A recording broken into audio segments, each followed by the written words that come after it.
안녕하세요. 오늘도 시니어 인생 채널을 찾아주셔서 감사합니다. 구독과 좋아요는 무료이니 부담 없이 눌러주세요. 채널 운영에 큰 힘이 됩니다. 많은 사연을 댓글로 남겨주시면 영상 제작에 큰 도움이 됩니다. 그럼 지금부터 시작하겠습니다. 오늘은 정말 솔직하고 현실적인 이야기를 들려드리려고 합니다. 바로 고부 갈등에 관한 이야기인데요. 혹시 여러분 중에도 며느리와의 관계 때문에 고민이신 분들, 또는 시어머니와의 관계가 어려우신 분들 계시죠? 오늘 이야기를 듣고 나시면 아마 여러분도 이런 방법이 있구나 하실 거예요. 그리고 무엇보다 나만 이런 고민을 하는 게 아니구나 하고 위안을 받으실 수 있을 거예요. 그럼 이제 시작해 보겠습니다. 30년 전으로 거슬러 올라가서 우리 큰아들이 결혼을 한다고 했을 때 솔직히 기뻤어요. 아들이 좋은 사람 만나서 가정을 꾸린다니까 얼마나 뿌듯하던지. 그런데 첫 만남부터 뭔가 어긋나기 시작했어요. 어머니, 안녕하세요. 며느리가 인사를 하는데, 어라? 뭔가 서먹서먹하더라고요. 물론 처음 만나는 거니까 어색할 수 있죠. 하지만 제가 느끼기에는 좀 차갑달까? 그때 제가 이렇게 말했어요. 우리 영희야, 이제 한 가족이니까 편하게 지내자. 그런데 며느리가 뭐라고 하던지. 네. 그렇게 하겠습니다. 어머, 이게 뭐야? 그렇게 하겠습니다라니. 마치 회사 상사한테 대답하는 것 같잖아요. 그때부터 뭔가 이상했어요. 며느리가 저한테 너무 정중하게 대하는 거예요. 정중한 건 좋지만 뭔가 벽을 쌓고 있는 느낌이었어요. 아들한테 물어봤죠. 영희가 왜 그렇게 딱딱하게 굴어? 그랬더니 우리 아들이 그러더라고요. 엄마, 영희가 원래 조용한 성격이에요. 시간이 지나면 나아질 거예요. 그때는 정말 그런 줄 알았어요. 시간이 지나면 자연스럽게 가까워질 거라고. 결혼식 날도 참 묘했어요. 며느리가 한복을 입고 패백을 드리는데 눈물이 하나도 없는 거예요.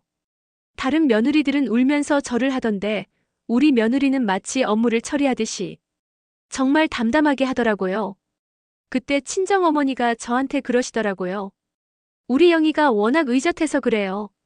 마음은 따뜻한 아이예요. 그런가 보다 했죠. 그런데 결혼 후에 우리 집에서 같이 살기로 했어요.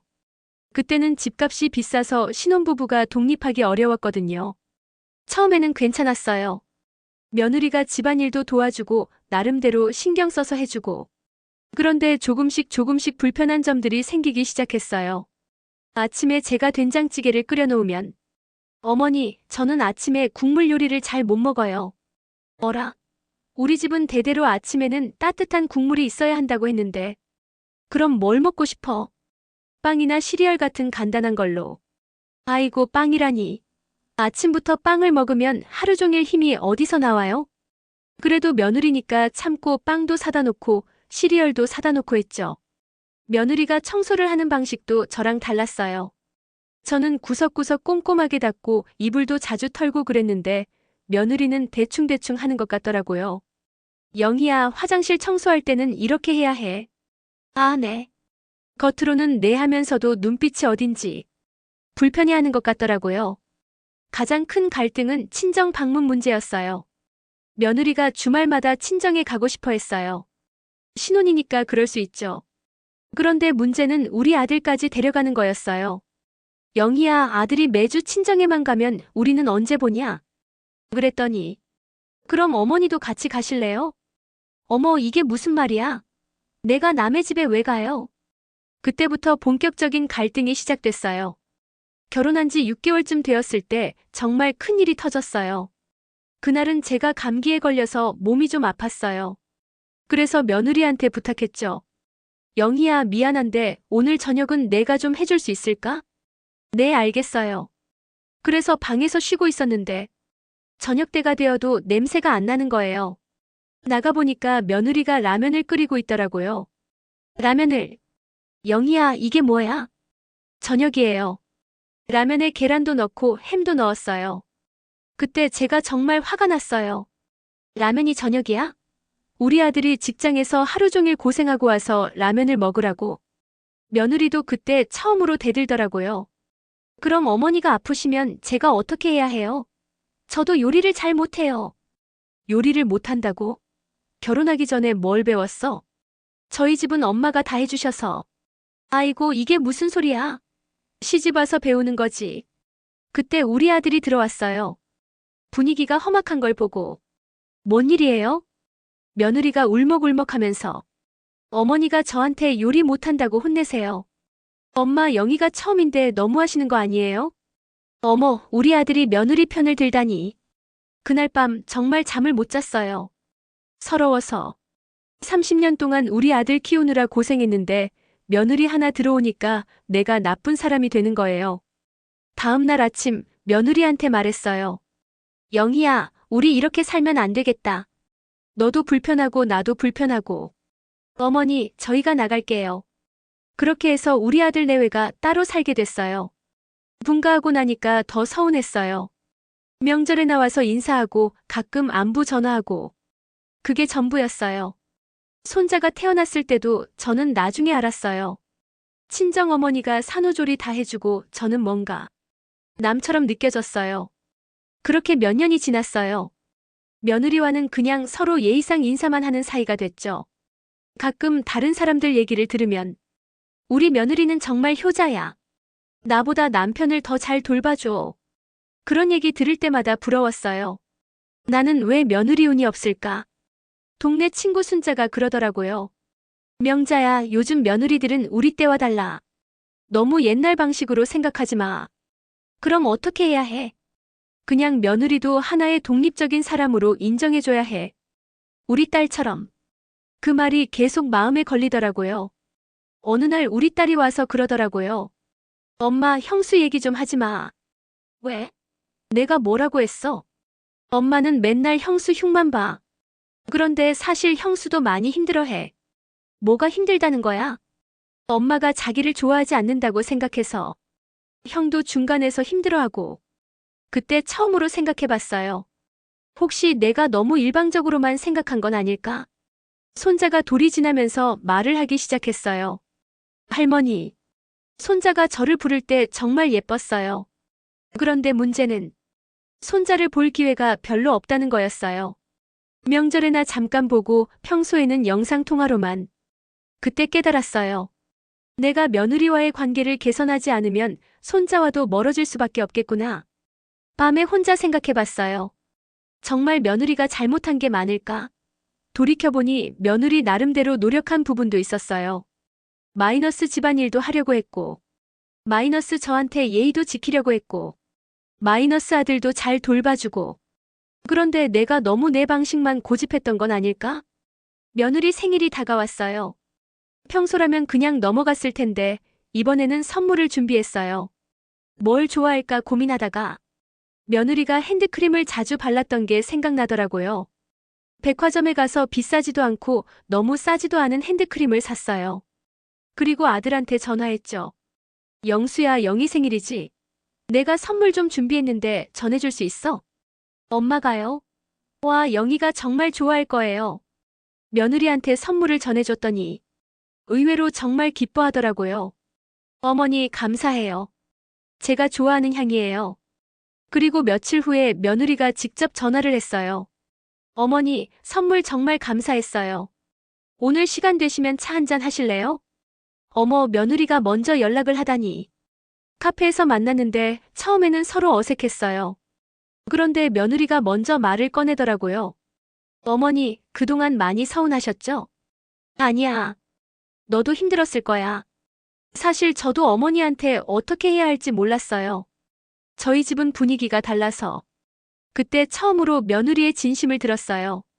어머니, 사실 저도 어머니한테 잘하고 싶었어요. 그런데 뭘 해도 마음에 안 드시는 것 같아서 점점 위축됐어요. 내가 그랬구나. 그리고 제가 요리를 못하는 것도 사실 부끄러웠어요. 시집 와서 배우려고 했는데 어머니 방식은 너무 어려워서. 아, 그런 마음이었구나. 영희야, 내가 너무 성급했나 보다. 천천히 배워도 되는 건데. 그때 며느리가 울더라고요. 어머니가 저를 싫어하신다고 생각했어요. 아이고, 내가 언제 너를 싫어했다고 그랬어? 그날 대화를 통해서 많은 오해가 풀렸어요. 내가 생각한 며느리 차갑고 노력 안 하고 친정만 좋아하는.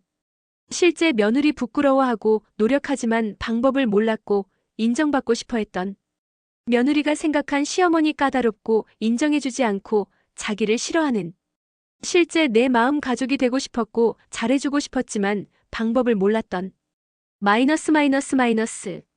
대화를 나누고 나서 며느리한테 제안했어요. 영희야, 내가 원하면 내가 요리 좀 가르쳐 줄까? 정말이요? 저 잘 못해도 화 안 내세요? 아이고, 내가 왜 화를 내? 천천히 하면 되지. 그렇게 일주일에 한 번씩 우리 집에서 요리 교실이 시작됐어요. 처음에는 정말 서툴렀어요. 양파도 눈물 흘리면서 썰고 계란도 깨트리면서 프라이팬에 넣고. 그런데 보니까 며느리가 정말 열심히 하더라고요. 어머니, 이렇게 하는 게 맞아요? 응, 잘하고 있어. 칭찬을 해주니까 며느리 얼굴이 환해지더라고요.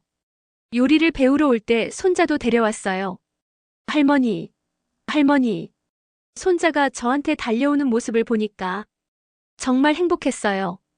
며느리도 편안해하면서 어머님, 준호가 할머니를 정말 좋아해요. 그래? 할머니도 준호 제일 좋아해. 그렇게 우리 집에 웃음소리가 다시 돌아왔어요. 몇 달 지나니까 며느리가 정말 많이 달라졌어요. 김치찌개도 맛있게 끓이고 불고기도 양념을 잘해서 만들고. 어머님, 이거 어때요? 와, 정말 맛있다. 우리 아들이 복 받았네. 며느리가 요리할 때마다 칭찬해주니까 더 열심히 하더라고요. 저도 많이 변했어요. 며느리가 하는 일에 대해서 이렇게 해야 해 대신에 이렇게 해도 되고 저렇게 해도 돼라고 말하게 됐어요. 그리고 며느리 방식도 인정해주기 시작했어요. 어머님, 저는 청소를 이렇게 하는데. 그래, 그것도 좋은 방법이네. 우리 아들도 정말 좋아했어요. 엄마, 요즘 영희가 정말 밝아졌어요. 그리고 엄마도 많이 달라지신 것 같아요. 그래? 내가 어떻게 달라졌는데? 더 부드러워지셨어요. 영희도 이제 엄마를 정말 좋아해요. 명절 때도 이제는 자연스럽게 우리 집에 와서 함께 음식을 만들고 손자와 함께 즐거운 시간을 보내요. 지금은 정말 믿기 어려울 정도로 관계가 좋아졌어요. 며느리가 아플 때는 제가 죽을 끓여서 가져다 주고 제가 아플 때는 며느리가 병원에 데려다 줘요. 손자도 할머니 집을 정말 좋아해서 주말마다 놀러 와요.